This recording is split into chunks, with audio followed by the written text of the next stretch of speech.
ಪ್ರೀತಿಯ ಸಭಿಕರೇ, ಈ ಒಂದು ಪ್ರತ್ಯೇಕವಾದ ಕಾಲದಲ್ಲಿ ಶಿಲುಬೆಯ ಮಾರ್ಗವನ್ನು ಧ್ಯಾನ ಮಾಡಲು ಬಂದಿರುವ ನಿಮ್ಮೆಲ್ಲರನ್ನು ಯೇಸು ಕ್ರಿಸ್ತನ ನಾಮದಲ್ಲಿ ಮತ್ತೊಮ್ಮೆ ಸ್ವಾಗತಿಸುತ್ತಿದ್ದೇನೆ. ದಾಸನಾದ ನನಗೆ ದೇವರ ವಾಕ್ಯ ಸಂದೇಶವನ್ನು ಹೇಳುವುದಕ್ಕೆ ಕೊಟ್ಟಿದ್ದ ಈ ಅವಕಾಶಕ್ಕಾಗಿ ಮೊದಲನೇದಾಗಿ ತ್ರಿಯೇಕ ದೇವರಿಗೆ ನನ್ನ ಕೃತಜ್ಞತೆಯನ್ನು ಸಲ್ಲಿಸುವವನಾಗಿದ್ದೇನೆ. ಅದೇ ರೀತಿಯಲ್ಲಿ ಘನ ಸಲಮೋನ್ ಪಾಲಯ್ಯನವರಿಗೂ ನಾನು ಪ್ರತ್ಯೇಕವಾಗಿ ಕೃತಜ್ಞತೆಯನ್ನು ಸಲ್ಲಿಸುವವನಾಗಿದ್ದೇನೆ. ಸಭೆಯ ಕಮಿಟಿ ಮೆಂಬರ್ಸ್ ಆದ ಸೆಕ್ರೆಟರಿ, ಟ್ರೆಜರರ್ ಮತ್ತು ಪ್ರತಿಯೊಂದು ಕಮಿಟಿ ಮೆಂಬರ್ಸ್ಗೆ ನನ್ನ ಕೃತಜ್ಞತೆಯನ್ನು ಸಲ್ಲಿಸುವವನಾಗಿದ್ದೇನೆ. ಸಭಿಕರೆಲ್ಲರಿಗೆ ಇಲ್ಲಿ ಸೇರಿ ಬಂದಿರುವ ನಿಮ್ಮೆಲ್ಲರಿಗೂ ನಾನು ಪ್ರತ್ಯೇಕವಾಗಿ ನನ್ನ ಧನ್ಯವಾದವನ್ನು ಸಲ್ಲಿಸುವವನಾಗಿದ್ದೇನೆ. ಅದೇ ರೀತಿಯಲ್ಲಿ ನನ್ನ ಸಹೋದರ, ನನ್ನ ಸೀನಿಯರ್ ಆದ ಸ್ಯಾರೋನ್ ರಾಜ್ಗೂ ನನ್ನ ಕೃತಜ್ಞತೆಯನ್ನು ಸಲ್ಲಿಸುವವನಾಗಿದ್ದೇನೆ. ಮೊದಲನೇದಾಗಿ ನನ್ನ ಪರಿಚಯವನ್ನು ನಾನು ನೀಡಲು ಬಯಸುತ್ತೇನೆ. ನನ್ನ ಹೆಸರು ಅಭಿಷೇಕ್ ಇನೋಕ್ ಬಾಬು ಬಿಲ್ಲಾ. ನಾನು ಯುನೈಟೆಡ್ ಥಿಯಾಲಜಿಕಲ್ ಕಾಲೇಜಲ್ಲಿ 2ನೇ ವರ್ಷದಲ್ಲಿ ದೈವಶಾಸ್ತ್ರವನ್ನು ಕಲಿಯುವವನಾಗಿದ್ದೇನೆ ಮತ್ತು ನಾನು ಹುಬ್ಳಿ ಪ್ರಾಂತದ ಕರ್ನಾಟಕ ನಾರ್ಟನ್ ಡಯಸಿಸ್ಗೆ ಸೇರಿದವನಾಗಿ ಸೆಂಟ್ ಪೀಟರ್ಸ್ ತೆಲುಗು ಚರ್ಚ್ ಒಬ್ಬ ಸದಸ್ಯನಾಗಿ ಇದ್ದೇನೆ ಮತ್ತು ನಾನು ರೇಚಲ್ ಮತ್ತು ಇನೋಕ್ ಬಾಬು ಅವರ ಮಗನಾಗಿ, ಅದೇ ರೀತಿಯಲ್ಲಿ ನನ್ನ ಮಾರ್ಗದರ್ಶಕರು, ನನ್ನ ಜೀವನವನ್ನು ಉದ್ದೇಶಿಸಿದವರು, ನನ್ನ ರೋಲ್ ಮಾಡೆಲ್, ಮೈ ಇನ್ಸ್ಪಿರೇಷನ್, ನಾನು ಅವರನ್ನು ನೋಡಿ ದೈವಶಾಸ್ತ್ರವನ್ನು ಕಲೀಲಿಕ್ಕೆ ಸಿದ್ಧರಾಗಿದ್ದ ಘನ ಜೇಮ್ಸ್ ದಿ ತಲ್ಪಾಟಿ ಮತ್ತು ಶಿರುಮನೆ ಅಮ್ಮನವರು ನಮ್ಮ ಗ್ರ್ಯಾಂಡ್ ಪೇರೆಂಟ್ಸ್ ಆಗಿ, ಅವರ ಮೊಮ್ಮಗನಾಗಿ ನಿಮ್ಮ ಮುಂದೆ ನಿಂತು ದೇವರ ವಾಕ್ಯವನ್ನು, ದೇವರ ಸಂದೇಶವನ್ನು ಹಂಚಿಕೊಳ್ಳುವುದು ಎಷ್ಟೋ ಧನ್ಯವಾಗಿದೆ. ಮೊದಲನೇದಾಗಿ ಈ ಒಂದು ಸಭೆಗೆ ಬರುವುದು ಎಷ್ಟೋ ಸಂತೋಷವಾಗಿದೆ. ಇಲ್ಲಿ ಇಷ್ಟು ಸುಂದರವಾದ ಜನರನ್ನು ನೋಡುತ್ತಾ ಬಂದಿದ್ದ ಕೂಡಲೇ ಸೇಮ್ ಲೈಕ್ ಆರ್ ರಿಲೇಟಿವ್ಸ್, ನಮ್ಮ ಸ್ವಂತ ಜನರಾಗಿ ಸ್ವೀಕರಿಸಿ ಮಾತಾಡಿದ ನಿಮ್ಮೆಲ್ಲರ ಜೊತೆ ದೇವರ ವಾಕ್ಯ ಸಂದೇಶವನ್ನು ಹಂಚಿಕೊಳ್ಳುವುದು ಎಷ್ಟೋ ಧನ್ಯಕರವಾದದ್ದು. ಈ ಅವಕಾಶವನ್ನು ನೀಡಿದ್ದ ದೇವರಿಗೆ ನಾನು ಸ್ತೋತ್ರವನ್ನು ಸಲ್ಲಿಸುವವರಾಗಿದ್ದೇನೆ. ಅದೇ ರೀತಿಯಲ್ಲಿ ನಾನು ಮೊದಲನೇದಾಗಿ ಹೇಳುವ ವಿಷಯ ಏನೆಂದರೆ, ನನ್ನ ಮಾತೃಭಾಷೆ ಬಂದು ತೆಲುಗು ಆಗಿದೆ. ಅದರಾಗಿ ನಾನು ಏನಾದರೂ ತಪ್ಪು ಮಾಡಿದರೆ ದಯಮಾಡಿ ನನ್ನನ್ನು ಕ್ಷಮಿಸಿ, ನಿಮ್ಮ ಮಗನಂತೆ ಸ್ವೀಕರಿಸಿ, ನಾನೇನಾದ್ರು ತಪ್ಪು ಮಾಡಿದರೆ ಕ್ಷಮಿಸಿ ಎಂದು ವಿನಂತಿಸುವವನಾಗಿದ್ದೇನೆ.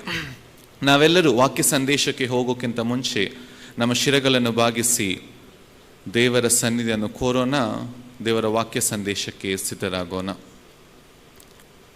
ಪ್ರೀತಿ ಸ್ವರೂಪನಾದ ದೇವರೇ, ಈ ಪ್ರತ್ಯೇಕವಾದ ಕಾಲದಲ್ಲಿ ನಿನ್ನ ವಾಕ್ಯದ ಬೆಳಕಿನಲ್ಲಿ ನಡೆಯುವಂತೆ ನಮಗೆ ಸಹಾಯ ಮಾಡು. ನಿನ್ನ ಸುವಾರ್ಥ ಭಾಗದಿಂದ ನಮಗೆ ನೀಡಲಾಗಿರುವ ಸಂದೇಶವನ್ನು ನಾವು ಪಡೆದು ನಮ್ಮ ಜೀವನವನ್ನು ರೂಪುಗೊಳಿಸುವಂತೆ ನಮಗೆ ಸಹಾಯ ಮಾಡು. ಕರ್ತನೇ, ನನ್ನ ಶರಣೇ, ನನ್ನ ವಿಮೋಚಕನೇ, ನನ್ನ ಮಾತುಗಳು, ನಮ್ಮ ಹೃದಯದ ಧ್ಯಾನವು ನಿಮಗೆ ಸಮರ್ಪಕವಾಗಿರಲಿ. ಆಮೇನ್. ಈ ಒಂದು ಪ್ರತ್ಯೇಕವಾದ ಕಾಲದಲ್ಲಿ ನಾವು ಇದ್ದೇವೆ. ಈ 40 ದಿನವನ್ನು ಹಲವಾರು ಹೆಸರುಗಳಿಂದ ಕರೆಯುತ್ತಾರೆ. ಮೊದಲನೇದಾಗಿ ಲೆಂಟ್ ಕಾಲ ಎಂದು, ಇಲ್ಲಾದರೆ ತಪಸ್ಸು ಕಾಲ ಎಂದು, ಇಲ್ಲಾದರೆ ಜಪ ಕಾಲವೆಂದು, ಯೇಸು ಕ್ರಿಸ್ತನ ಶಿಲುಬೆಯ ಮರಣದ ಧ್ಯಾನ ಕಾಲವೆಂದೂ ಕರೆಯುತ್ತಾರೆ. ಆದರೆ ಈ ಲೆಂಟನ್ ಎಂಬ ಪದದ ಅರ್ಥವನ್ನು ನೋಡಿ ನಾವು ಮುಂದೆ ಸಾಗೋಣ. ಈ ಲೆಂಟನ್ ಅಂದೆ ಪದವು ಓಲ್ಡ್ ಇಂಗ್ಲಿಷ್, ಪ್ರಾಚೀನ ಇಂಗ್ಲಿಷ್ ಭಾಷೆಯಿಂದ ಬಂದದ್ದು. ಅದರ ಅರ್ಥ ಏನೆಂದರೆ, it is called the time of spring.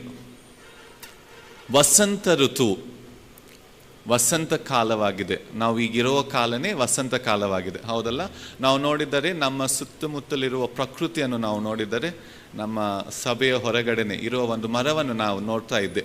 ಆ ಮರ ಹೇಗಿದೆ ಅಂದರೆ, ಅದಕ್ಕಿರುವ ಎಲೆಗಳೆಲ್ಲ ಬಾಡಿ ಹೋಗಿ ಜೀವ ಇಲ್ಲ ಥರ ಕಾಣ್ತಾ ಇರುತ್ತೆ. ಆದರೆ ನಾವು ನೋಡಿದರೆ ಅದೇ ಮರದಲ್ಲಿ, ಜೀವ ಇಲ್ಲದಂಥ ಮರದಲ್ಲಿ, ಬಾಡಿ ಹೋಗಿದ್ದ ಮರದಲ್ಲಿ ನಾವು ನೋಡುವುದು ಏನೆಂದರೆ, ಚಿಗುರು ಬರುವುದು ಅಂದರೆ ನೂತನ ಜೀವನದಲ್ಲಿ ನಡೆಯುವುದನ್ನು ನಾವು ನೋಡಬಹುದು.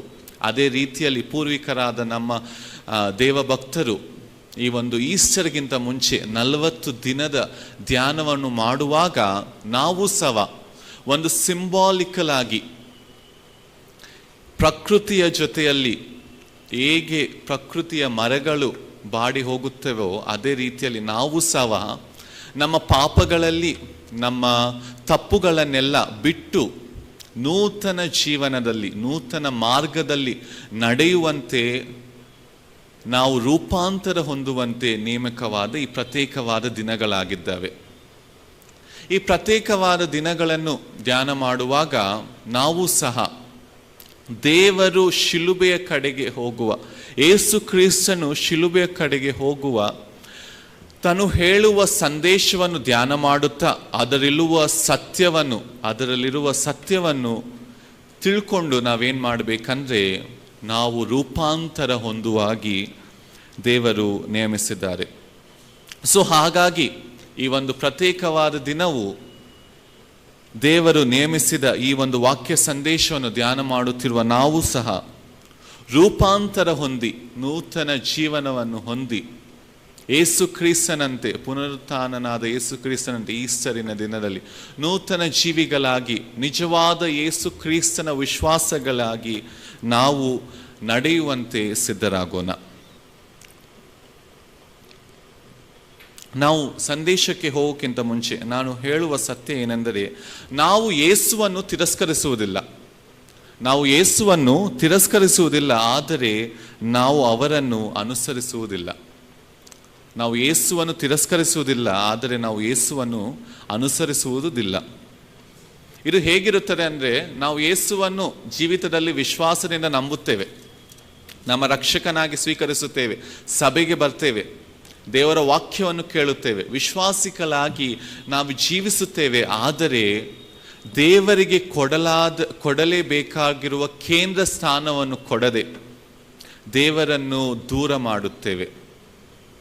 ನಮ್ಮ ಜೀವನದಲ್ಲಿ ಪ್ರತಿಯೊಬ್ಬ ವ್ಯಕ್ತಿಗೆ ಒಂದು ಸ್ಥಾನ ಇರುತ್ತೆ, ಹೌದಲ್ಲ? ನನ್ನ ವೈಯಕ್ತಿಕ ಜೀವಿತದಲ್ಲಿ ನನ್ನ ಕುಟುಂಬಸ್ಥರಿಗೆ, ನನ್ನ ತಂದೆ ತಾಯಿಗಳಿಗೆ, ನನ್ನ ಸ್ನೇಹಿತರಿಗೆ, ನನ್ನ ಬಂಧುಗಳಿಗೆ ಒಂದೊಂದು ಸ್ಥಾನವನ್ನು ಕೊಟ್ಟಿರ್ತೇನೆ.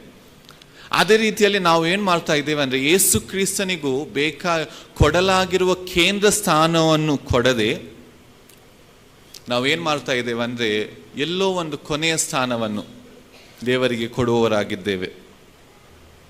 ನಾವು ಯೇಸುವನ್ನು ನಮ್ಮ ಕೆಲಸದ ಜೊತೆ ಸೇರಿಸುತ್ತೇವೆ, ನಾವು ಯೇಸುವನ್ನು ನಮ್ಮ ಕನಸುಗಳ ಜೊತೆ ಸೇರಿಸುತ್ತೇವೆ, ನಾವು ಯೇಸುವನ್ನು ನಮ್ಮ ಯೋಚನೆಯ ಜೊತೆ ಸೇರಿಸುತ್ತೇವೆ.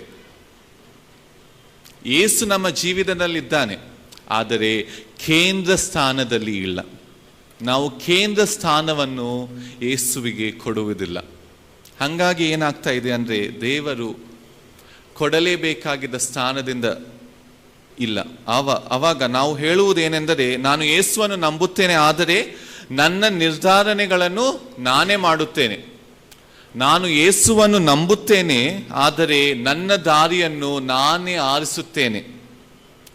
ನಾನು ಯೇಸುವನ್ನು ಪ್ರೀತಿಸುತ್ತೇನೆ, ಆದರೆ ನನ್ನ ಜೀವನವನ್ನು ನಾನೇ ನಿಯಂತ್ರಿಸುತ್ತೇನೆ. ದೇವರಿಗೆ ಕೊಡಲಾಗಿರುವ ಆ ಕೇಂದ್ರ ಸ್ಥಾನವನ್ನು ಕೊಡದೆ, ದೇವರಿಗೆ ಕೊಡುವ ಆ ಕರ್ತನ ಸ್ಥಾನವನ್ನು ಕೊಡದೆ ನಾವೇನು ಮಾಡ್ತಾ ಇದ್ದೇವೆ ಅಂದರೆ ದೇವರನ್ನು ನಮ್ಮ ಜೀವನದಲ್ಲಿ ಸೇರಿಸ್ತಾ ಇದ್ದೇವೆ. ದೇವರು ನಮ್ಮ ಜೀವಿತದಲ್ಲಿದ್ದಾರೆ, ಆದರೆ ದೇವರು ನಮ್ಮ ಜೀವನವನ್ನು ಆಳುವುದಿಲ್ಲ. ಕರ್ತನು ಎಂದು ಕರಿತೇವೆ, ಆದರೆ ನಮ್ಮ ಜೀವನದಲ್ಲಿ ಕರ್ತಸ್ಥಾನ ದೇವರಿಗೆ ಕೊಡಲ್ಲ. ನಾವೇ ನಮ್ಮ ಜೀವಿತದ ಕರ್ತರಾಗಿ ನಿರ್ಣಯಗಳನ್ನು ತಗೊಂಡು ಯೇಸು ಕ್ರಿಸ್ತನನ್ನು ಅದರಲ್ಲಿ ಸೇರಿಸುವವರಾಗಿದ್ದೇವೆ. ಆದರೆ ಯೇಸು ಕ್ರಿಸ್ತನು ಹೇಳುವ ಸಂದೇಶ ಏನೆಂದರೆ ನಾನೇ ಮಾರ್ಗವು ಸತ್ಯವೂ ಜೀವವೂ ಆಗಿದ್ದೇನೆ ಎಂದು.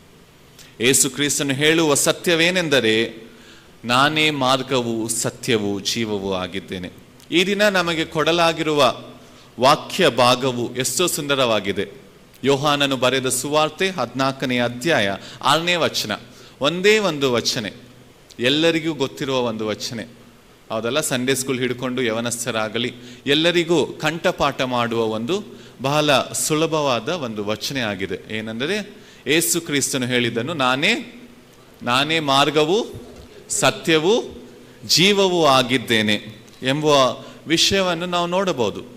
ಆದರೆ ಈ ಒಂದು ಮಾತನ್ನು ಹೇಳಿದಾಗ ಅಲ್ಲಿರುವ ಒಂದು ಸಂದರ್ಭ ಏನಾಗಿದೆ ಎಂದು ನಾವು ಯೋಚನೆ ಮಾಡಿದ್ದರೆ, ನಾವು 14ನೇ ವಚನದಲ್ಲಿ ಮೊದಲನೆಯ 5 ವಚನವನ್ನು ಓದಿದರೆ ನಮಗೆ ಗೊತ್ತಾಗುವ ಸತ್ಯ ಏನೆಂದರೆ, ಇನ್ನು ಮುಂದೆ ಯೇಸು ಕ್ರಿಸ್ತನು ಶಿಲುಬೆಯ ಮಾರ್ಗದಲ್ಲಿ ಹೋಗಲಿಕ್ಕೆ ಸಿದ್ಧರಾಗುವಾಗ, ಯೆರೂಸಲೇಮನ್ನು ಪ್ರವೇಶಿಸುವಾಗ, ಇನ್ನು ಮುಂದೆ ಶಿಷ್ಯರ ಜೊತೆ ಅವರು ಇರುವುದಿಲ್ಲ ಎಂಬ ಸತ್ಯವನ್ನು, ಇರುವುದಿಲ್ಲ ಎಂಬ ವಿಷಯವನ್ನು ಶಿಷ್ಯರಿಗೆ ಹೇಳುವುದಕ್ಕೆ ಈ ರೀತಿಯಲ್ಲಿ ಶಿಷ್ಯರಿಗೆ ಇದನ್ನು ಅರ್ಥ ಮಾಡಿಸಿಕೊಳ್ಳುವುದು ಅಂತ ಯೋಚನೆ ಮಾಡುತ್ತಾ, ಒಂದು ಉದಾಹರಣೆ ರೀತಿಯಲ್ಲಿ, ಒಂದು ಮೆಟಫರ್ ರೀತಿಯಲ್ಲಿ ಅವ್ರೇನ್ ಮಾಡ್ತಾ ಇದ್ದಾರೆ ಅಂದರೆ, ನಾನು ಇಲ್ಲಿ ಇರುವುದಿಲ್ಲ ಅನ್ನೋ ಸತ್ಯವನ್ನು ಹೇಳುವುದನ್ನು ನಾವು ನೋಡಬಹುದು. ನಾವು 3ನೇ ವಚನವನ್ನು ನೋಡಿದರೆ, ಯೋಹಾನನು ಬರೆದ ಸುವಾರ್ತೆ 14ನೇ ಅಧ್ಯಾಯ 3ನೇ ವಚನ, ನಾನು ಹೋಗಿ ನಿಮಗೆ ಸ್ಥಳವನ್ನು ಸಿದ್ಧ ಮಾಡಿ ಮೇಲೆ ತಿರುಗಿ ಬಂದು ನಿಮ್ಮನ್ನು ಕರ್ಕೊಂಡು ಹೋಗಿ ನನ್ನ ಬಳಿಗೆ ಸೇರಿಸಿಕೊಳ್ಳುವೆನು. ನಾನು ಹೋಗುತ್ತೇನೆ ಎಂಬ ಸತ್ಯವನ್ನು ಹೇಳಿದಾಗ ಶಿಷ್ಯರ ಒಂದು ಪರಿಸ್ಥಿತಿಯನ್ನು ನಾವು ಯೋಚನೆ ಮಾಡಬೇಕು. ಶಿಷ್ಯರು ಏನ್ ಮಾಡಿದ್ದಾರೆ ಅಂದ್ರೆ, ತಮ್ಮ ಕುಟುಂಬಗಳನ್ನು, ತಮ್ಮ ಊರನ್ನು ಎಲ್ಲ ಬಿಟ್ಟು ಯೇಸು ಕ್ರಿಸ್ತನೇ ಮೆಸ್ಸಯ ಎಂದು ನಂಬುತ್ತಾ, ಯೇಸು ಕ್ರಿಸ್ತನೇ ನಮ್ಮ ಗುರು ಎಂದು ನಂಬುತ್ತಾ, ರಬ್ಬೂನಿ ಅಂತ ಯೇಸು ಕ್ರಿಸ್ತನ ಹಿಂದೆ ಬರಲಿಕ್ಕೆ ಸಿದ್ಧರಾಗಿದ್ದ ಶಿಷ್ಯರು, ಹೀಗೆ ಅವರಿಗೆ ತಿಳಿದ ಸತ್ಯವೇನೆಂದರೆ, ಯೇಸು ಕ್ರಿಸ್ತನು ಇನ್ನು ಮುಂದೆ ಅವರ ಜೊತೆ ಇರುವುದಿಲ್ಲ ಎಂಬ ಸತ್ಯವನ್ನು ಕೇಳಿದ ಶಿಷ್ಯರು ಗೊಂದಲಮಯ ಪರಿಸ್ಥಿತಿಯಲ್ಲಿ, ಇನ್ನು ಮುಂದೆ ಏನು ಮಾಡಬೇಕು ಎಂದು ಗೊತ್ತಲಾಗಲಾರದ ಸ್ಥಿತಿಯಲ್ಲಿ ಇದ್ದಾಗ ಅವರ ಮನಸ್ಸಿನಲ್ಲಿ ಬರುವ ಒಂದು ಪ್ರಶ್ನೆ, ತೋಮ ಕೇಳುವ ಒಂದು ಪ್ರಶ್ನೆ. ಆ ಪ್ರಶ್ನೆ ಏನಂದ್ರೆ, ಪ್ರಭುವೇ ನಮಗೆ ದಾರಿ ಗೊತ್ತಿಲ್ಲ. 5ನೇ ವಚನವನ್ನು ಓದಿದರೆ ನಾವಲ್ಲಿ ನೋಡಬಹುದು. ತೋಮ ಕೇಳ್ತಾ ಇದ್ದಾನೆ ಏನಂದ್ರೆ, ನೀವು ಎಲ್ಲಿಗೆ ಹೋಗ್ತಾ ಇದ್ದೀರೋ ನನಗೆ ಗೊತ್ತಿಲ್ಲ, ಅದೇ ರೀತಿಯಲ್ಲಿ ನೀವು ಹೋಗುವ ದಾರಿಯೂ ನಮಗೆ ಗೊತ್ತಿಲ್ಲ. ಇಂದಿನ ಪರಿಸ್ಥಿತಿಯಲ್ಲಿ ನಮಗೂ ಸಹ ಈ ಪ್ರಶ್ನೆ ಇದೆ. ನಾವು ಎಲ್ಲಿ ನಿಂತಿದ್ದೇವೋ, ನಾವು ಯಾವ ಮಾರ್ಗವನ್ನು ಸ್ವೀಕರಿಸಬೇಕು, ನಮ್ಮ ಜೀವನದಲ್ಲಿ ಅರ್ಥವಿದೆಯೋ, ನಾವು ಸರಿಯಾದ ಮಾರ್ಗದಲ್ಲಿ ಇದೇವೋ ಇಲ್ಲವೋ ಎಂಬ ಪ್ರಶ್ನೆ ನಮ್ಮ ಮನಸ್ಸಿನಲ್ಲಿಯೂ ಸಹ ಇದೆ. ಆ ದಿನ ಶಿಷ್ಯರು ಗೊಂದಲಮಯ ಪರಿಸ್ಥಿತಿಯಲ್ಲಿದ್ದಾಗ ಅವರ ಮನಸ್ಸಿನಲ್ಲಿ ಬಂದಿದ್ದ ಪ್ರಶ್ನೆಗೆ, ಅದೇ ರೀತಿಯಲ್ಲಿ ಈಗಿನ ಕಾಲದಲ್ಲಿ ನಮ್ಮ ಮನಸ್ಸಿನಲ್ಲಿ, ನಮ್ಮ ಹೃದಯಗಳಲ್ಲಿ ಇದ್ದ ಪ್ರಶ್ನೆಗೆ ದೇವರು ಕೊಡುವ ಬಹಳ ಸುಂದರವಾದ ಆನ್ಸರ್, ಜವಾಬು ಏನೆಂದರೆ, ನಾನೇ ಮಾರ್ಗವು ಸತ್ಯವೂ ಜೀವವೂ ಆಗಿದ್ದೇನೆ. ಯೇಸು ಕ್ರಿಸ್ತನು ಇಲ್ಲಿ ಶಿಷ್ಯರಿಗೆ ಹೇಳುತ್ತಾ ಇಲ್ಲ, ನೀನು ಈ ರೀತಿಯಲ್ಲಿ ಜೀವಿಸಬೇಕು, ನೀನು ಈ ಥರ ಮಾಡಬೇಕು, ಈ ಉದ್ದೇಶವನ್ನು, ಈ ಒಂದು ಸಂದೇಶವನ್ನು ನೀವು ಹಿಡ್ಕೋಬೇಕು ಅಂತ ಹೇಳತ್ತಿಲ್ಲ. ಆದರೆ ಯೇಸು ಕ್ರಿಸ್ತನು ತನ್ನನ್ನು ತಾನೇ ಸಮರ್ಪಿಸುವುದನ್ನು ನಾವು ನೋಡಬಹುದು. ಯೇಸು ಕ್ರಿಸ್ತನು ತನ್ನನ್ನು ತಾನೇ ಶಿಷ್ಯರಿಗೆ ಸಮರ್ಪಿಸುತ್ತಾ, ನನಗೆ ಮಾರ್ಗ ಗೊತ್ತಿಲ್ಲ ಅಂದ್ರೆ ಭಯಪಡಬೇಡಿ, ನನ್ನನ್ನೇ ನಿಮಗೆ ಸಮರ್ಪಿಸುತ್ತೇನೆ. ತನ್ನನ್ನು ತಾನೇ ಸಮರ್ಪಿಸುತ್ತಾ, ನಾನೇ ಮಾರ್ಗವು ಸತ್ಯವೂ ಜೀವವೆಂಬುವ ಸತ್ಯವನ್ನು, ಆ ಒಂದು ಸುಂದರವಾದ ವಾಕ್ಯವನ್ನು, ಮಾತನ್ನು, ಉಪದೇಶವನ್ನು, ಸವಾಲನ್ನು ಆ ದಿನ ಶಿಷ್ಯರಿಗೆ ಹೇಳಿದನು. ಈ ದಿನ ನಮ್ಮ ಜೊತೆನೂ ದೇವರ ಸಂದೇಶದಲ್ಲಿ, ದೇವರ ವಾಕ್ಯ ಸಂದೇಶದಲ್ಲಿ ನಮ್ಮ ಜೊತೆನೂ ಮಾತಾಡಕ್ಕೆ ಸಿದ್ಧರಾಗಿದ್ದಾನೆ. ಈ ಒಂದು ವಾಕ್ಯವನ್ನು, ಈ ಒಂದು ವಚನವನ್ನು ನಾವು 3 ಅಂಶಗಳಲ್ಲಿ ವಿಭಾಗಿಸಿ ಅದನ್ನು ಧ್ಯಾನ ಮಾಡೋಣ. ಬಹಳ ಸಿಂಪಲ್ವಾದ ಅಂಶವು ಅದೇನೆಂದರೆ, ಇದ್ದ ವಚನವನ್ನೇ ನಾವು we will divide it into 3 ಭಾಗವಾಗಿ ಡಿವೈಡ್ ಮಾಡೋಣ. ಅದೇನೆಂದರೆ, ಮೊದಲನೇದಾಗಿ ನಾನೇ ಮಾರ್ಗ. ಮೊದಲನೇದಾಗಿ ಏನಂದ್ರೆ, ನಾನೇ ಮಾರ್ಗವು. ಇಂದಿನ ಕಾಲದಲ್ಲಿ ನಾವು ಹೇಗಿದ್ದೇವೆ ಅಂದರೆ ನಮ್ಮ ಮಾರ್ಗವನ್ನು ನಾವೇ ಅರಿಕೆ ಮಾಡುತ್ತೇವೆ, ನಮ್ಮ ದಾರಿಯನ್ನು ನಿರ್ಮಿಸಲು ನಾವೇ ಬಯಸುತ್ತೇವೆ, ನಮ್ಮ ದಾರಿ ನಾವೇ ನಿರ್ಮಿಸಬೇಕೆಂದು ನಮ್ಮ ಚಿತ್ತವಾಗಿದೆ. ನಾವು ಹೇಳುವುದು ಹೇಗಿರುತ್ತದೆ ಅಂದರೆ, ಇದು ನನ್ನ ಜೀವನ. ಹೌದಲ್ಲ, ಯವನಸ್ಥರು ಹೇಳ್ತಾ ಇರ್ತಾರೆ ಅವರ ತಂದೆ ತಾಯಿಗೆ, ಏನಾದರೂ ಕೇಳಿದ್ದರೆ ನೀವು ಡಾಕ್ಟರ್ ಆಗಬೇಕು ಇಲ್ಲಾಂದ್ರೆ ಇಂಜಿನಿಯರಿಂಗ್ ತಗೋಬೇಕು ಅನ್ನೋ ಸಮಯದಲ್ಲಿ ಯವನಸ್ಥರು ಹೇಳುವ ಜವಾಬು ಏನಾಗಿರುತ್ತದೆ ಅಂದರೆ, ಇದು ನನ್ನ ಜೀವನ, ನನ್ನ ದಾರಿಯನ್ನು ನಾನೇ ಆರಿಸಿಕೊಳ್ಳುತ್ತೇನೆ, ಇದು ನನ್ನ ನಿರ್ಧಾರನೆ. ಹೌದಲ್ಲ, ನಾವು ಸಹ ನಮ್ಮ ಜೀವಿತಗಳನ್ನು ನಾವೇ ನಿರ್ಧರಿಸಬೇಕೆಂದು ಯೋಚನೆ ಮಾಡ್ತಾ ಇರ್ತೇವೆ. ನಮ್ಮ ಜೀವಿತದಲ್ಲಿರುವ ದಾರಿಯನ್ನು ನಾವೇ ಎನ್ನಿಸಿಕೊಳ್ಳುವುದಕ್ಕೆ ಯೋಚನೆ ಮಾಡ್ತಾ ಇರ್ತೇವೆ. ನಮ್ಮ ಜೀವನದಲ್ಲಿ ಇರುವ ನಿರ್ಧಾರಗಳನ್ನು ದಾರಿಯನ್ನು ನಾವೇ ಆರಿಸುವುದಾಗಿ ಸಿದ್ಧರಾಗಿದ್ದೇವೆ. ಆದರೆ ಯೇಸು ಕ್ರಿಸ್ತನು ಹೇಳಿದ ಮೊದಲನೇ ಮಾತು ಏನೆಂದರೆ, ನಾನೇ ಮಾರ್ಗ. ಇಲ್ಲಿ ನಾವು ನೋಡುವುದು ಏನೆಂದರೆ, ಗ್ರಹಿಸಬೇಕಾದ ಸತ್ಯವೇನೆಂದರೆ, ಯೇಸು ಕ್ರಿಸ್ತನು ನಮ್ಮ ಮಾರ್ಗವನ್ನು ಸುಧಾರಿಸಲು ಬಂದಿಲ್ಲ. ಯೇಸು ಕ್ರಿಸ್ತನು ನಮ್ಮ ಮಾರ್ಗವನ್ನು ಸುಧಾರಿಸಲು ಬಂದಿಲ್ಲ, ಆದರೆ ನಾವು ಇದ್ದ ಮಾರ್ಗದಲ್ಲಿಯೇ ತನ್ನನ್ನು ತಾನೇ ಒಂದು ಹೊಸ ಮಾರ್ಗವಾಗಿ ಕೊಡುವುದಕ್ಕೆ ಸಿದ್ಧರಾಗಿದ್ದಾನೆ. He is ready to surrender himself as the way. ತನ್ನನ್ನು ತಾನೇ ಮಾರ್ಗವಾಗಿ ಸಮರ್ಪಿಸುವುದಕ್ಕೆ ಸಿದ್ಧರಾಗಿದ್ದಾನೆ. ಆದರೆ ನಾವು ಆ ಯೇಸು ಕ್ರಿಸ್ತನೆಂಬ ಮಾರ್ಗದಲ್ಲಿ ಇದೆವೋ ಇಲ್ಲವೆಂದೋ ಪ್ರಶ್ನೆ. ಉದಾಹರಣೆಗೆ, ನಾನು ಇಲ್ಲಿಗೆ ಬರುವ ಸಮಯದಲ್ಲಿ ನಾನು ಗೂಗಲ್ ಮ್ಯಾಪ್ಸ್ ಇಟ್ಕೊಂಡು ಬಂದಿದ್ದೆ, ಯಾಕಂದರೆ ನಂಗೆ ದಾರಿ ಗೊತ್ತಿದ್ದಿಲ್ಲ. ಸೊ ಗೂಗಲ್ ಮ್ಯಾಪ್ಸಲ್ಲಿ ಬರುವಾಗ ನಾವು ಆ ಗೂಗಲ್ ಮ್ಯಾಪ್ಸನ್ನು ಅನುಸಾರವಾಗಿ ಹೋಗಿದ್ದಾಗ ಏನಾದ್ರು ತಪ್ಪು ಮಾಡಿದ್ದರೆ, if you go in a wrong turn, ತಪ್ಪು ದಾರಿಯಲ್ಲಿ ಹೋಗಿದ್ದರೆ ಅದು ಹೇಳುವುದು ಏನಾಗುತ್ತೆ ಅಂದರೆ, it shows us that recalculating. ಅಂದರೆ ಅದೇನು ಮಾಡ್ತದೆ ಅಂದರೆ, ನಮ್ಮ ದಾರಿಯನ್ನು ಸುಧಾರಿಸಲು ಪ್ರಯತ್ನಿಸುತ್ತದೆ. ತಪ್ಪು ದಾರಿಯಲ್ಲಿ ಹೋಗಿದ್ದರೆ ಮತ್ತೆ ಇನ್ನೊಂದು ದಾರಿಯಲ್ಲಿ ನಾವು ಹೋಗುವ ಗಮ್ಯವನ್ನು ಸೇರಿಸುವುದಾಗಿ ಅದು ರೀಕ್ಯಾಲ್ಕುಲೇಷನ್ ಅನ್ನು ಮಾಡೋದು. ಅಂದರೆ ನಮ್ಮ ದಾರಿಯನ್ನು ಸುಧಾರಿಸುತ್ತದೆ. ಆದರೆ ಯೇಸು ಕ್ರಿಸ್ತನು ಇಲ್ಲೇ ನಮ್ಮ ದಾರಿಯನ್ನು ಸುಧಾರಿಸುವುದಿಲ್ಲ, ಆದರೆ ಅವರೇ ತಮ್ಮನ್ನು ಮಾರ್ಗವಾಗಿ, ಒಂದು ನೂತನವಾದ ದಾರಿಯಾಗಿ ಶಿಷ್ಯರಿಗೆ ತನ್ನನ್ನು ತಾನು ಸಮರ್ಪಿಸಿದ್ದನು. ಅದೇ ರೀತಿಯಲ್ಲಿ ಸಭಿಕರಾದ ನಮಗೂ ಯೇಸು ಕ್ರಿಸ್ತನೇ ಒಂದು ದಾರಿಯಾಗಿ ಬಂದನು. ಆದರೆ ಈ ದಾರಿಯಾಗಿ ಬಂದನು ಅಂದ ಕೂಡಲೇ ನಾವು ಆ ದಾರಿಯನ್ನು ತಗೋಬೇಕಂದರೆ ಹೇಗೆ ಅಂದರೆ, ಈಗ ಬೆಂಗಳೂರಲ್ಲಿ ಮಹಾತ್ಮ ಗಾಂಧಿ ರೋಡ್, ಅದೆಲ್ಲ ಎಲ್ಲರಿಗೂ ಗೊತ್ತು, MG ರೋಡ್ ಬಹಳ ಫೇಮಸ್, ಚರ್ಚ್ ಸ್ಟ್ರೀಟ್. ಹಾಗೆ ಯಾವುದೋ ರೋಡಿನ ಹೆಸರು ಯೇಸು ಎಂಬ ರೋಡಿನ ಹೆಸರಿನಲ್ಲಿ ನಾವು ನಡೆಯುವುದಲ್ಲ, ಆ ದಾರಿಯಲ್ಲಿ ನಾವು ಹೋಗುವುದಲ್ಲ. ಆದರೆ ಯೇಸು ಕ್ರಿಸ್ತನು ಈ ಲೋಕದಲ್ಲಿ ಇದ್ದು ನಡೆದಿದ್ದ ದಾರಿಯಲ್ಲಿ ನಡೆಯುವುದು, ಯೇಸು ಕ್ರಿಸ್ತನು ಹೇಳಿದ ಸಂದೇಶದ ಪ್ರಕಾರ, ಯೇಸು ಕ್ರಿಸ್ತನು ಹೇಳಿದ ಉಪದೇಶದ ಪ್ರಕಾರ ನಡೆಯುವುದೇ ಯೇಸು ಕ್ರಿಸ್ತನು ನಮ್ಮ ಜೀವಿತದಲ್ಲಿ ಮಾರ್ಗವೆಂದು ತಿಳಿಯುವುದು. ಯೇಸು ಕ್ರಿಸ್ತನು ತನ್ನನ್ನು ತಾನೇ ಸಮರ್ಪಿಸುವುದಕ್ಕೂ ಸಿದ್ಧರಾಗಿದ್ದಾನೆ. ಈಗ ನಮ್ಮ ಜೀವನದಲ್ಲಿ ನಮಗಿರುವ ಪ್ರಶ್ನೆ ಏನೆಂದರೆ, ನಾವು ಯೇಸು ಕ್ರಿಸ್ತನನ್ನು ಅನುಸರಿಸುತ್ತಿದ್ದೇವೋ, ಇಲ್ಲಾದರೆ ನಮ್ಮ ಚಿತ್ತಾನುಸಾರವಾಗಿ, ನಮ್ಮ ಯೋಚನೆ ಅನುಸಾರವಾಗಿ ಇದ್ದಿದ್ದ ಮಾರ್ಗದಲ್ಲಿ ಯೇಸು ಕ್ರಿಸ್ತನನ್ನು ಕರೆಯುತ್ತಿದ್ದೆವೋ? ನಾವು ಹೇಗೆಂದರೆ, ನಾವು ಹೋಗುವ ಮಾರ್ಗದಲ್ಲಿ ದೇವರೇ, ನಾನು ಈ ಮಾರ್ಗವನ್ನು ಸ್ವೀಕರಿಸಿದ್ದೇನೆ, ನೀನು ಈ ಮಾರ್ಗವನ್ನು ಆಶೀರ್ವದಿಸು ಎಂದು ಹೇಳುತ್ತೇವೆ. ಆದರೆ ಯೇಸು ಕ್ರಿಸ್ತನು ಹೇಳುವ ಸತ್ಯ ಏನೆಂದರೆ, ನಾನೇ ಮಾರ್ಗ. ಯೇಸು ಕ್ರಿಸ್ತನೆಂಬ ಮಾರ್ಗದಲ್ಲಿ ನಾವು ನಡೆಯಬೇಕು.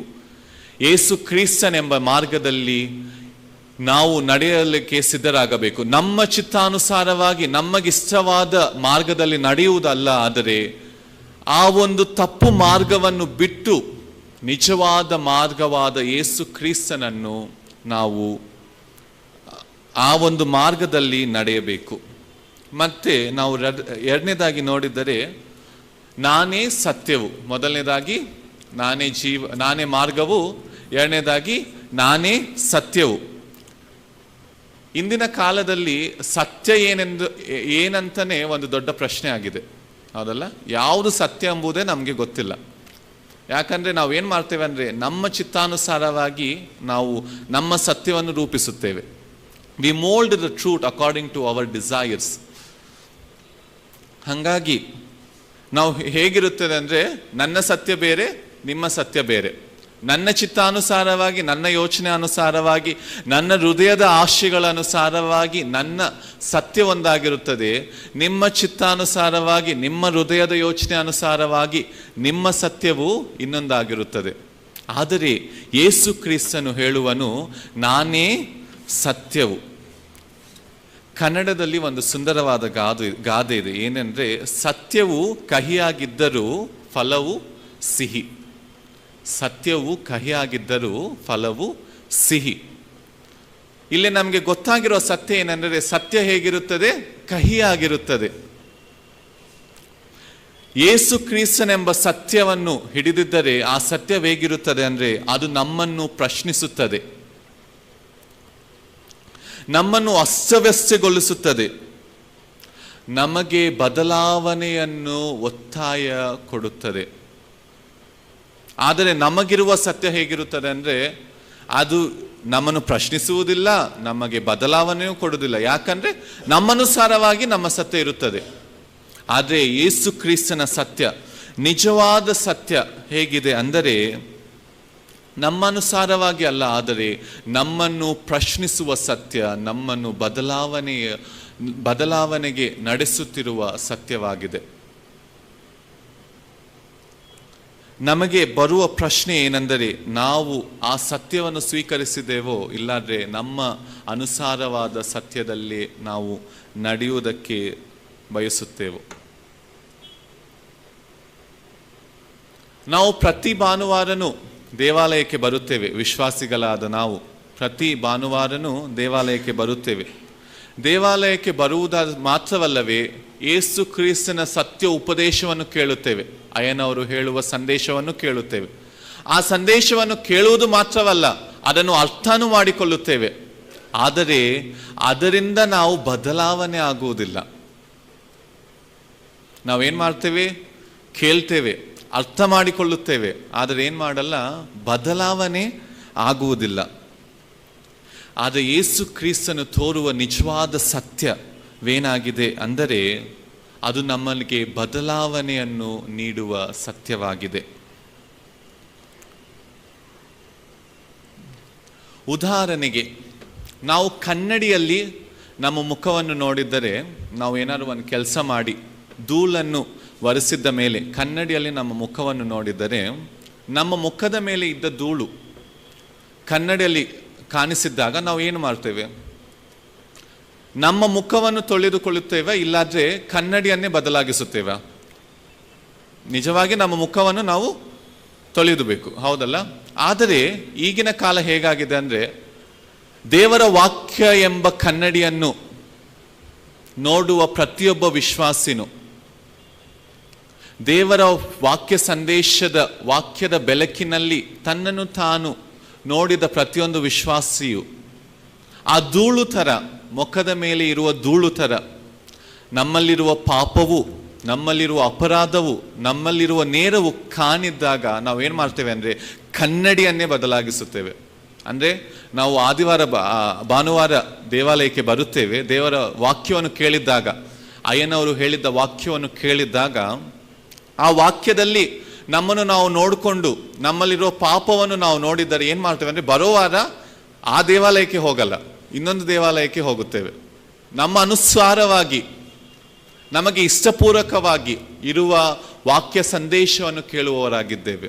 ಆದರೆ ಯೇಸು ಕ್ರಿಸ್ತನು ಹೇಳುವ ಸತ್ಯವೇನಾಗಿದೆ ಅಂದರೆ, ನಿಜವಾದ ದೇವರ ವಾಕ್ಯವೆಂಬ ಕನ್ನಡಿಯಲ್ಲಿ ನಮ್ಮನ್ನು ನಾವು ನೋಡಿದ್ದ ಸಮಯದಲ್ಲಿ, ನಮ್ಮ ತಪ್ಪುಗಳು, ನಮ್ಮ ಅಪರಾಧವು, ನಮ್ಮಲ್ಲಿರುವ ದ್ರೋಹವು ಕಂಡಿದ್ದ ಸಮಯದಲ್ಲಿ ನಮ್ಮನ್ನು ನಾವು ಬದಲಾಗಿಸುವುದು ಯೇಸು ಕ್ರಿಸ್ತನ ಸತ್ಯವಾಗಿದೆ. ನಮ್ಮನ್ನು ನಾವು ಬದಲಾಗಿಸುವುದು ಯೇಸು ಕ್ರಿಸ್ತನ ಸತ್ಯವಾಗಿದೆ. ಈ ದಿನ ನಮಗೆ ನೀಡಿದ ಪ್ರಶ್ನೆ, ನಮ್ಮನ್ನು ನಾವು ಪರೀಕ್ಷಿಸಿಕೊಳ್ಳುವ ಪ್ರಶ್ನೆ ಏನಾಗಿದೆ ಅಂದರೆ, ನಮ್ಮಲ್ಲಿರುವ ಸತ್ಯವೇನು? ನಮ್ಮ ಚಿತ್ತಾನುಸಾರವಾಗಿ, ನಮ್ಮ ಇಷ್ಟಾನುಸಾರವಾಗಿ ಇರುವ ಸತ್ಯವ? ಇಲ್ಲದಿದ್ದರೆ ಯೇಸು ಕ್ರಿಸ್ತನೆಂಬ ನಿಜವಾದ ಸತ್ಯ, ನಮ್ಮನ್ನು ಪ್ರಶ್ನಿಸುವ ಸತ್ಯ, ನಮ್ಮನ್ನು ಬದಲಾವಣೆಗೆ ಮುಂದುವರಿಸುವ ಸತ್ಯವನ್ನು ನಾವು ಸ್ವೀಕರಿಸಿದ್ದೇವ? ಹಾಗಿದ್ದರೆ, ನಮ್ಮ ಸತ್ಯದಲ್ಲಿಯೇ ನಾವು ಬದುಕುತ್ತಾ ಇದ್ದರೆ, ಈ ಕ್ಷಣದಲ್ಲಿ, ಈ ಸಮಯದಲ್ಲಿ ಆ ಸತ್ಯವನ್ನು ಬಿಟ್ಟು ಆ ಸುಳ್ಳನ್ನು ಒಪ್ಪಿಕೊಂಡು ನಿಜವಾದ ಸತ್ಯ ಆದ ಯೇಸು ಕ್ರಿಸ್ತನನ್ನು ನಾವು ಸ್ವೀಕರಿಸೋಣ. ಅದೇದಾಗಿ ಕೊನೆಯದಾಗಿ ಮೂರನೇ ಅಂಶವನ್ನು ನಾವು ನೋಡಿದರೆ, ಏನು ಮೂರನೇ ಅಂಶ? ನಾನೇ ಜೀವವು. ಮೊದಲನೇದಾಗಿ ನಾನೇ ಮಾರ್ಗವು, ಎರಡನೇದಾಗಿ ನಾನೇ ಸತ್ಯವು, ಮೂರನೇದಾಗಿ ನಾನೇ ಜೀವವು. ಬೆಂಗಳೂರಿನ ಪರಿಸ್ಥಿತಿಯಲ್ಲಿ ಜೀವನ ತುಂಬ ವೇಗವಾಗಿದೆ, ಹೌದಲ್ಲ? ತುಂಬ ವೇಗವಾಗಿ ಓದ್ತಾ ಇರುತ್ತೆ. ನಾನು ಬೆಂಗಳೂರಲ್ಲಿ ನೋಡಿದಾಗ ರಾತ್ರಿ 2 ಗಂಟೆ ಆಗಲಿ, ಮುಂಜಾನೆ 6 ಗಂಟೆ ಆಗಲಿ, ಮನುಷ್ಯರು ಎಲ್ಲರೂ ಓಡುತ್ತಾ ಇರ್ತಾರೆ. ಅವರೆಲ್ಲರೂ ಓಡುತ್ತಾ ಏನೋ ಒಂದು ಹುಡುಕ್ತಾ ಇರ್ತಾರೆ. They try to find something. ಆ ಹುಡುಕುವುದು ಏನೆಂದರೆ ಯಶಸ್ಸು, ಹಣ, ಅದೇ ರೀತಿಯಾಗಿ ಗೌರವ. ಯಶಸ್ಸನ್ನು, ಹಣವನ್ನು, ಗೌರವವನ್ನು ಪಡೆಯಬೇಕೆಂದು ಅವರು ಓಡಾಡುತ್ತಾ ಇರ್ತಾರೆ. ಆದರೆ ಇದೆಲ್ಲವನ್ನು ಅವರು ಪಡೆದಿದ್ದರೂ ಅವರ ಜೀವನ ಏನಾಗಿರುತ್ತದೆ ಅಂದರೆ ಖಾಲಿಯಾಗಿರುತ್ತದೆ. ಜೀವನದಲ್ಲಿ ಸಮಾಧಾನ ಇರಲ್ಲ, ಕುಟುಂಬದಲ್ಲಿ ಸುಖವಿರಲ್ಲ. ಯಾಕೆಂದರೆ ಜೀವದ ಮೂಲ ಆದ ದೇವರನ್ನು ತಿರಸ್ಕರಿಸಿ ಈ ಒಂದು ಹೋರಾಟದಲ್ಲಿ ಯಶಸ್ಸು ಹಿಂದೆ, ಹಣದ ಹಿಂದೆ ಹೋಗ್ತಾ ಇರ್ತಾರೆ. ಒಂದು ಯುವಕನು ಒಂದು ಚಿಕ್ಕ ಊರಿನಿಂದ ನಗರಕ್ಕೆ ಬರುತ್ತಾನೆ. ಬೆಂಗಳೂರಿನಿಂದ ನಗರಕ್ಕೆ ಬಂದು ತನ್ನ ಕುಟುಂಬವನ್ನು, ತನ್ನ ಸ್ನೇಹಿತರನ್ನು, ತನ್ನ ಊರನ್ನು ತ್ಯಜಿಸಿ ಆ ಒಂದು ನಗರಕ್ಕೆ ಬಂದು ಅಲ್ಲಿ ಓದಿ, ತುಂಬ ಚೆನ್ನಾಗಿ ಕಾಲೇಜಲ್ಲಿ ಓದಿ, ಅದೇ ರೀತಿಯಲ್ಲಿ ಇಂಟರ್ವ್ಯೂ ಅಲ್ಲಿ ಸೆಲೆಕ್ಟ್ ಆಗಿ ಒಂದು ದೊಡ್ಡ ಸ್ಥಾನಕ್ಕೆ, ಒಂದು ದೊಡ್ಡ ಕೆಲಸವನ್ನು ಪಡೆಯುತ್ತಾನೆ. ಮತ್ತು ಅದೇ ರೀತಿಯಲ್ಲಿ ಅಲ್ಲಿ ಪ್ರಮೋಷನ್ಸ್ ಮೇಲೆ ಪ್ರಮೋಷನ್ಸ್. ಹೊರಗಿಂದ ನೋಡುವುದಕ್ಕೆ ಆ ಒಂದು ಯುವಕನ ಜೀವಿತ ಬಹಳ ಸುಂದರವಾಗಿರುತ್ತದೆ, ಚೆನ್ನಾಗಿರುತ್ತದೆ. ಆದರೆ ಒಳಗಿಂದ ನೋಡಿದರೆ ಅದು ಖಾಲಿಯಾಗಿರುತ್ತದೆ. ಈ ಒಂದು ಪ್ರಮೋಷನಿನ ಹೋರಾಟದಲ್ಲಿ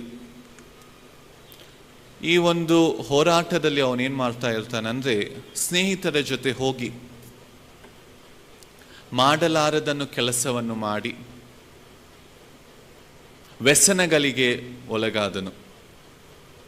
ಇದು ಮಾತ್ರವಲ್ಲದೆ ದೇವರ ಆಲಯಕ್ಕೆ ಹೋಗುವುದು ಕಡಿಮೆ ಆಯಿತು, ದೇವರಿಗೆ ಪ್ರಾರ್ಥನಾ ಸಮಯವು ಕಡಿಮೆ ಆಯಿತು, ದೇವರ ಪ್ರಸನ್ನತೆಯಲ್ಲಿ ನಡೆಯುವುದು ಕಡಿಮೆ ಆಯಿತು. ಹೀಗೆ ಜೀವನವನ್ನು ಸಾಗಿಸುತ್ತಾ ಒಂದಾನು ದಿನದಲ್ಲಿ, ಹಾಲಿಡೇ ಇರುವ ದಿನದಲ್ಲಿ, ವೀಕೆಂಡಲ್ಲಿ, ಶನಿವಾರ ಏನು ಮಾಡ್ತಾನೆ ಅಂದರೆ ತನ್ನ ಊರಿಗೆ ಹೋಗುತ್ತಾನೆ. ಊರಿಗೆ ಹೋಗಿದ್ದಾಗ ಸಂಜೆಯ ಸಮಯದಲ್ಲಿ ಕುಟುಂಬವರೆಲ್ಲರೂ ಹಾಲಲ್ಲಿ ಕುಂತಿರುವ ಸಮಯದಲ್ಲಿ ಅವರು ತಾಯಿ ಬಂದು ಆ ಮಗನಿಗೆ ಕೇಳುವ ಪ್ರಶ್ನೆ ಏನೆಂದರೆ, ಮಗ, ನೀನು ಸಂತೋಷವಾಗಿದ್ದೀಯಾ? ಸುಲಭವಾದ ಪ್ರಶ್ನೆ. ಮಗ, ನೀನು ಸಂತೋಷವಾಗಿದ್ದೀಯಾ? ಆವಾಗ ಆ ಮಗನು ಹೇಳುವ ಜವಾಬು ಏನಂದರೆ, ಆ ಸಮಯದಲ್ಲಿ ಹೇಳಿದ್ದನು ಸಂತೋಷದಿಂದ, ನಗುದಿಂದ, ಹೌದವ್ವ, ನಾನು ಸಂತೋಷವಾಗಿದ್ದೇನೆ ಎಂದು ಹೇಳುತ್ತಾನೆ. ಆದರೆ ಆ ರಾತ್ರಿ ಊಟ ಆದ ಮೇಲೆ ನಿದ್ರೆ ಮಾಡಕ್ಕೆ ಹೋಗಕ್ಕೆ ಸಿದ್ಧರಾಗಿದ್ದ ಆ ಒಂದು ಯುವಕನಿಗೆ ನಿದ್ರೆ ಬರುವುದಿಲ್ಲ. ಯಾಕಂದರೆ ಆ ತಾಯಿಯ ಪ್ರಶ್ನೆ, ಮಗ ನೀನು ಸಂತೋಷವಾಗಿದೆಯಾ ಎಂಬ ಪ್ರಶ್ನೆ, ಅವನು ಆ ಪ್ರಶ್ನೆಯನ್ನು ಯೋಚನೆ ಮಾಡುತ್ತಿರುವ ಸಮಯದಲ್ಲಿ ಅವನು ತಿಳಿದಿದ್ದ ಸತ್ಯವೇನೆಂದರೆ, ಅವನಲ್ಲಿ ಸಮಾಧಾನವಿಲ್ಲ, ಅವನಲ್ಲಿ ಶಾಂತಿವಿಲ್ಲ.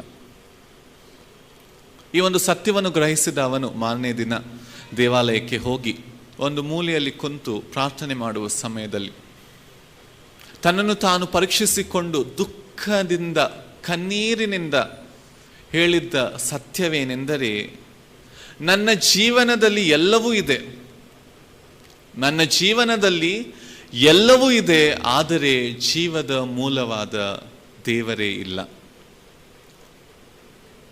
ಅದರಿಂದ ನನ್ನ ಜೀವನದಲ್ಲಿ ಸಮಾಧಾನ, ನಮ್ಮ ಜೀವನದಲ್ಲಿ ಸುಖ ಯಾವುದೂ ಇಲ್ಲ. ಅಸಮಾಧಾನ, ಸುಖ ಇಲ್ಲದ ಜೀವನದಲ್ಲಿ ನಾನು ನಡೆಯುತ್ತಿದ್ದೇನೆ ಅಂತ. ಪ್ರೀತಿಯ ದೈವಜನರೇ, ಈ ಒಂದು ಯುವಕನ ಜೀವನವು ನಮ್ಮ ಜೀವಿತದರನೂ ಆಗಿದೆ. ನೋಡಿದ್ದರೆ ನಮ್ಮ ಜೀವನ ಬಹಳ ಸುಂದರವಾಗಿರುತ್ತದೆ, ಆದರೆ ನಮ್ಮಲ್ಲಿ ಸಮಾಧಾನ ಇರಲ್ಲ, ನಮ್ಮ ಕುಟುಂಬದಲ್ಲಿ ಸಮಾಧಾನ ಇರಲ್ಲ. ಆ ಸಮಾಧಾನ ಬೇಕೆಂದರೆ ನಾವು ಮಾಡಲೇಬೇಕಾಗಿರುವ ಕೆಲಸವೇನೆಂದರೆ ನಿಜವಾದ ಜೀವವಾದ ಯೇಸು ಕ್ರಿಸ್ತನನ್ನು ನಮ್ಮ ಜೀವಿತದಲ್ಲಿ ಸ್ವೀಕರಿಸುವುದು. ವಿಶ್ವಾಸಗಳಿಗಾಗಿ ನಾವು ಆಲಯಕ್ಕೆ ಬರುತ್ತೇವೆ, ದೇವರ ವಾಕ್ಯವನ್ನು ಕೇಳುತ್ತೇವೆ, ಆದರೆ ಈ ಜೀವದ ಮೂಲವೇ ನಮ್ಮ ಜೀವಿತದಲ್ಲಿ ಇಲ್ಲದಿದ್ದರೆ ನಾವು ದೇವರನ್ನು ಪಡೆಯುವುದೇ ಇಲ್ಲದೆ ಸಮಾಧಾನವನ್ನು ಪಡೆಯುವುದಕ್ಕೆ ಯೋಗ್ಯರಲ್ಲ. ನನ್ನ ಪ್ರೀತಿಯ ದೇವಜನರೇ, ಈ ಒಂದು ಸಂಜೆಯ ಗಳಿಗೆಯಲ್ಲಿ ದೇವರು ಮಾತಾಡುವ ಸತ್ಯವೇನಾಗಿದೆ ಅಂದರೆ, ನಾವು ವಿಶ್ವಾಸಿಗಳಾಗಿ ಇರಬಹುದು, ಆದರೆ ಜೀವನದಲ್ಲಿ ಕ್ರಿಸ್ತನಿಗೆ ಕೊಡಲೇಬೇಕಾಗಿರುವ ಕೇಂದ್ರ ಸ್ಥಾನವನ್ನು ಕೊಡದೆ ತಪ್ಪು ಮಾರ್ಗದಲ್ಲಿ ನಡೆಯುತ್ತಾ ನಮ್ಮಲ್ಲಿರುವ ಸುಳ್ಳನ್ನೇ ಸತ್ಯವೆಂದು ಗ್ರಹಿಸುತ್ತಾ ಖಾಲಿಯಾಗಿ ಅಸಮಾಧಾನದಿಂದ ಜೀವಿಸುತ್ತಿರುವ ನಮಗೆ ಹೇಳುವ ಸಂದೇಶ, ಯೇಸು ಕ್ರಿಸ್ತನು ಹೇಳುವ ಸಂದೇಶ ಏನೆಂದರೆ, ನಾನೇ ಮಾರ್ಗವೂ ಸತ್ಯವೂ ಜೀವವೂ ಆಗಿದ್ದೇನೆ. ನಮ್ಮ ಜೀವನದಲ್ಲಿ ಯೇಸು ಕ್ರಿಸ್ತನೆಂಬ ಸತ್ಯವನ್ನು, ಯೇಸು ಕ್ರಿಸ್ತನೆಂಬ ಮಾರ್ಗವನ್ನು, ಯೇಸು ಕ್ರಿಸ್ತನೆಂಬ ಜೀವವನ್ನು ಸ್ವೀಕರಿಸೋಣ. ವಸಂತ ಋತುವ ರೀತಿಯಲ್ಲಿ, ಬಾಡಿ ಹೋಗಿದ್ದ ರೀತಿಯಲ್ಲಿ ನಮ್ಮನ್ನು ಸಹ, ನಮ್ಮಲ್ಲಿರುವ ತಪ್ಪುಗಳನ್ನು, ನಮ್ಮಲ್ಲಿರುವ ಆ ತಪ್ಪು ಮಾರ್ಗವನ್ನು, ನಮ್ಮಲ್ಲಿರುವ ಆ ಸುಳ್ಳನ್ನು, ನಮ್ಮಲ್ಲಿರುವ ಅಪರಾಧಗಳನ್ನು, ನಮ್ಮಲ್ಲಿರುವ ಅಸಮಾಧಾನವನ್ನು ಶಿಲುಬೆಯ ಪಾದ ಸನ್ನಿಧಿಯಲ್ಲಿ ಸಮರ್ಪಿಸೋಣ. ನಿಜವಾದ ಸತ್ಯವನ್ನು, ನಿಜವಾದ ಮಾರ್ಗವನ್ನು, ನಿಜವಾದ ಜೀವವನ್ನು ಪಡೆದು ನಡೆಯೋಣ. ನಾವು ಇನ್ನೂ ತಪ್ಪು ಮಾರ್ಗದಲ್ಲಿ ನಡೆದಿದ್ದರೆ ಈ ಕ್ಷಣವೇ ನಿಜವಾದ ಮಾರ್ಗವನ್ನು, ನಾವಿದ್ದ ಮಾರ್ಗವನ್ನು ಬಿಟ್ಟು ನಿಜವಾದ ಮಾರ್ಗವನ್ನು ಸ್ವೀಕರಿಸೋಣ. ನಾವು ಸುಳ್ಳನ್ನೇ ಸತ್ಯವಾಗಿ ಸ್ವೀಕರಿಸಿದರೆ ಆ ಸುಳ್ಳನ್ನು ಬಿಟ್ಟು ನಿಜವಾದ ಸತ್ಯನಾದ ಯೇಸು ಕ್ರಿಸ್ತನು ನಮಗೆ ನಮ್ಮಲ್ಲಿರುವ ತಪ್ಪನ್ನು, ಪಾಪವನ್ನು ತೋರಿಸುವ ಯೇಸು ಕ್ರಿಸ್ತನೆಂಬ ಸತ್ಯದಲ್ಲಿ ನಮ್ಮನ್ನು ನಾವು ಬದಲಾಗಿಸೋಣ. ಮತ್ತೆ ನಮ್ಮಲ್ಲಿರುವ ಖಾಲಿತನವನ್ನು, ದುಃಖವನ್ನು, ಅಸಮಾಧಾನವನ್ನು ದೇವರ ಪಾದ ಸನ್ನಿಧಿಗೆ ಸಮರ್ಪಿಸೋಣ. ನೂತನ ಜೀವನವನ್ನು ಪಡೆಯೋಣ, ರೂಪಾಂತರ ಹೊಂದೋಣ. ನಾವೆಲ್ಲರೂ ನಮ್ಮ ಶಿರಗಳನ್ನು ಬಾಗಿಸಿ ದೇವರಿಗೆ ನಮ್ಮನ್ನು ನಾವು ಸಮರ್ಪಿಸಿಕೊಳ್ಳೋಣ. ಪ್ರೀತಿ ಸ್ವರೂಪನಾದ ದೇವರೇ, ನಿನ್ನ ವಾಕ್ಯದ ಹೇಳಿದ್ದ ಪ್ರಕಾರ ನೀನೇ ಮಾರ್ಗವು, ಸತ್ಯವೂ, ಜೀವವೂ ಆಗಿದ್ದಿ. ನಾವು ನಮ್ಮ ಜೀವನದಲ್ಲಿ ತಪ್ಪು ಮಾರ್ಗವನ್ನು ಹಿಡಿದು ಸುಳ್ಳನ್ನೇ ಸತ್ಯವೆಂದು ನಂಬುತ್ತಾ ಅಸಮಾಧಾನದಿಂದ, ದುಃಖದಿಂದ, ಖಾಲಿತನದಿಂದ ನಡೆಯುತ್ತಿರುವ ನಮ್ಮ ಜೀವನವನ್ನು ನಿನ್ನ ಪಾದ ಸನ್ನಿಧಿಗೆ ಸಮರ್ಪಿಸುವವರಾಗಿದ್ದೇವೆ. ಈ ಪ್ರತ್ಯೇಕವಾದ ಕಾಲದಲ್ಲಿ ಶಿಲುಬೆಯ ಮಾರ್ಗದಲ್ಲಿ ನಡೆಯಲು ಸಿದ್ಧರಾಗಿದ್ದ ನಮ್ಮನ್ನು ನೀನು ಸ್ವೀಕರಿಸು. ನಿಜವಾದ ಮಾರ್ಗದಲ್ಲಿ, ನಿಜವಾದ ಸತ್ಯದಲ್ಲಿ, ನಿಜವಾದ ಜೀವದಲ್ಲಿ ನಡೆಯುವಂತೆ ನಮಗೆ ಸಹಾಯ ಮಾಡು. ಇಲ್ಲಿ ತಲೆಬಾಗಿರುವ ನಿನ್ನ ವಿಶ್ವಾಸಿಗಳನ್ನು ನಿನ್ನ ಹಸ್ತಕ್ಕೆ ಒಪ್ಪಿಸುವವರಾಗಿದ್ದೇವೆ. ನಿನ್ನ ವಾಕ್ಯದ ಬೆಳಕಿನಲ್ಲಿ ನಡೆಯುವಂತೆ, ರೂಪಾಂತರ ಹೊಂದಿ ನೂತನ ಜೀವಿಗಳಾಗಿ ಇರುವಂತೆ ನೀನೇ ಸಹಾಯ ಮಾಡು. ನಮ್ಮ ರಕ್ಷಕನೂ ಸಹಾಯಕನೂ ಆಗಿರುವ ಯೇಸು ಕ್ರಿಸ್ತನ ನಾಮದಲ್ಲಿ ಬೇಡಿ ಹೊಂದಿದ್ದೇವೆ ಕರ್ತನೇ, ಆಮೇನ್.